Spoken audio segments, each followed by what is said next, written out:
Hello my friends and welcome to today's video. I would say a while back I did a video on art products that I've purchased and spent a lot of money on that I never used. And I have been trying to use those products so I don't feel so wasteful, and I've even given some away. But today, this was an inexpensive thing that I bought. I bought these stickers at Dollar Tree, and they're stickers of urns. So today I am going to try and use these stickers to create some gift tags. I wasn't sure what I could make with them. I thought about bookmarks, but I think it would be better to try because these stand out a little bit. They have a little texture to them. So I thought it might be better to make gift tags for the holidays. So let's give that a try and see how it turns out.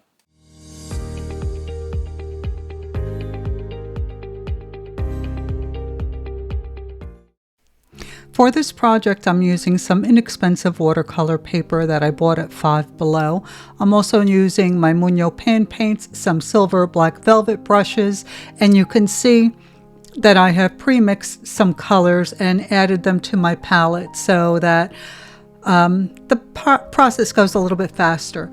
So here I'm taking some water and wetting down an area of the paper, and then I'm dropping in two or three different shades of blue. And of course, if you don't have this paint palette, use whatever colors you like for your background. But I wanted to create almost like a sky background for this first little painting.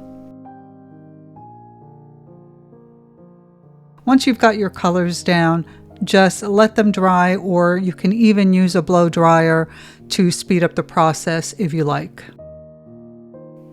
Once the background was completely dry,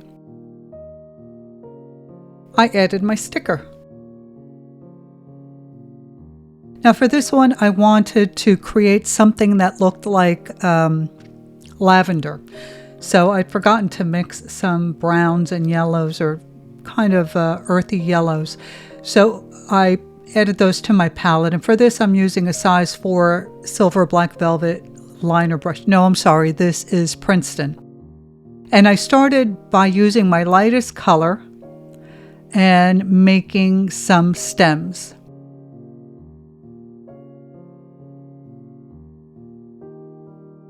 So this is fairly easy. I just added some stems, and once I was finished with the lighter color, I added my medium color. I wanted to make sure that it looked very full at the base.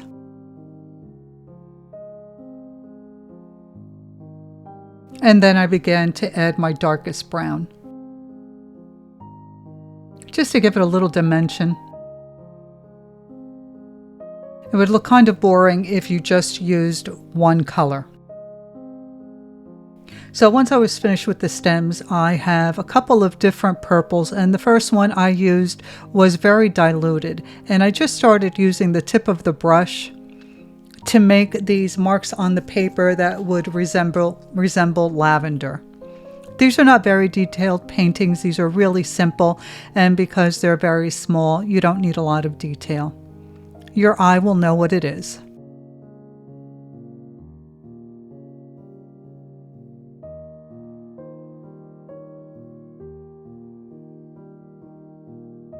Then I decided I wanted to add some green stems. So using the same brush, the liner brush, I added a couple of different shades of green to the stems. Now here I'm using the same color purple and just filling in those little flowers.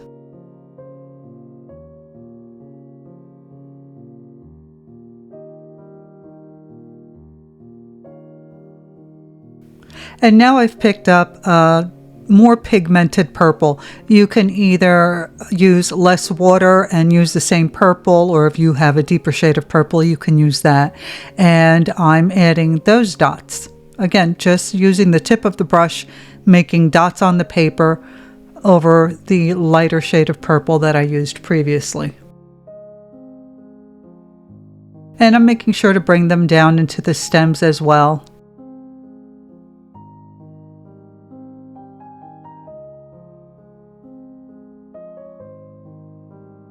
And then I went on to an even darker shade of purple.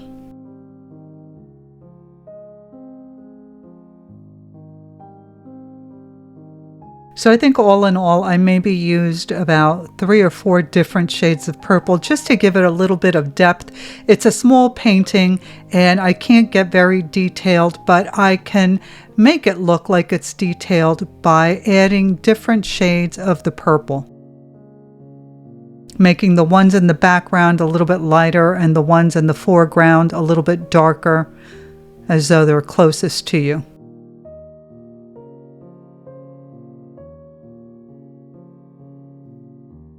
And I really like the way that one turned out. So now on to the second one. For this one, I wasn't sure where to go with it or what I wanted to do. I didn't create a background, as you can see. So I thought this might be maybe roses, maybe geraniums. It doesn't have to be a specific flower or anything. When your eye looks at it, it'll know it's flowers. So first I started with diluted, I think this is Scarlet Lake, and I made these roundish shapes. And then I used my damp brush to soften up those marks that I made. And I added a few more wherever I thought I might need them.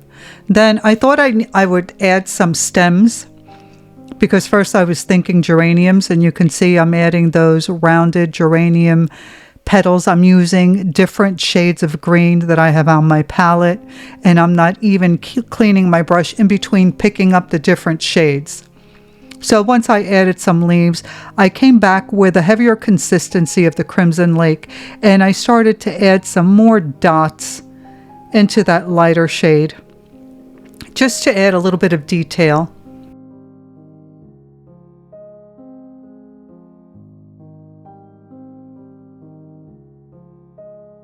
Then I kind of softened those marks with a clean damp brush. Now I'm using the tip of the brush to add a few little marks here and there, some little stems sticking out, maybe a few veins to the leaves.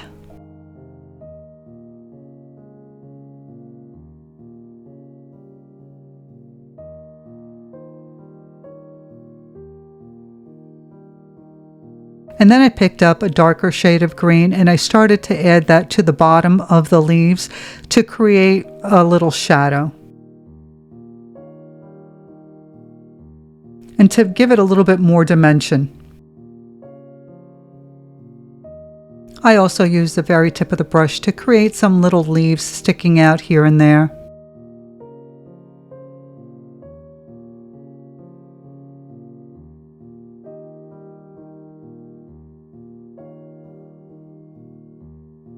And here I'm adding a darker red to the bottom of those flowers, again, for a little bit of shading and to give it more dimension. And I really like that one, the way that one turned out. I'm not sure what kind of flowers they are, but it looks really pretty. So for this next one, again, I wanted to create a background. I really liked the way the first one looked. So I started creating this background, and as I was letting it dry, I ended up sticking my arm in it, my hand in it, and I kind of ruined it. So I had to go over it second time. So while I waited for it to dry, I used a white gel pen to add some highlights to those little flowers. And even to the lavender. I forgot what they were called. So I just added a few little scribbly lines, some little dots here and there, just to make them stand out a little bit more. For this last one, I had intended on making yellow flowers, but because the background was blue, if I added yellow, it would not have stood out and they would have turned green because, of course, yellow and blue make green. So I brought out my Artex acrylic paint markers, and you can see here I'm just drawing in some yellow blobs wherever I want my flowers to be.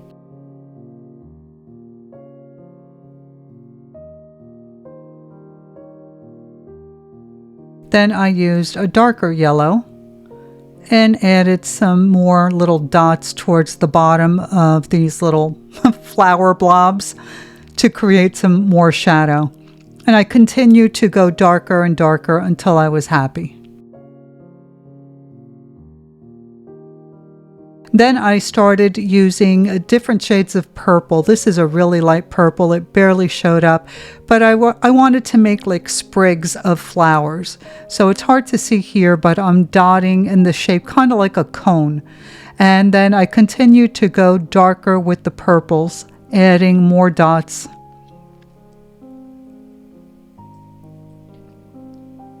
And then this one I thought was way too dark, and I didn't like the way it looked, so I used a lighter shade to go over it and kind of soften the look a little bit. This was actually kind of like a bluish color, but it did soften up that darker purple. I did let it come through in some areas because I still wanted the darker purple. I just didn't want it to be that bright. And then I started to use different shades of green to create stems and leaves. And basically what I was doing was just making lines and adding dots in different shades of green.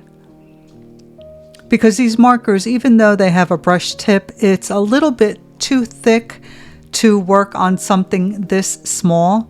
So I figured if I just make it kind of impressionistic with these markers, it'll still work. So you can see here again, I'm using different shades of green and adding a few little leaves to some of these lines that I made, and just adding dots to fill in the areas in between the flowers and those purple flowers that I made. I'm just trying to fill in the white space or blue space from the sky in the background. And then I wanted to add a little bit more orange to bring it out towards the edges. And then good old white gel pen to add some highlights. Once I was finished, I cut them out.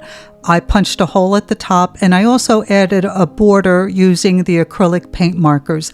And this is how they turned out. I think they're absolutely adorable. So go check out your Dollar Tree. They usually have these stickers in stock. Every time I go, I see them. And I hope that it inspired you to give something like this a try. Thank you so much for watching, and I'll see you in the next one. Bye.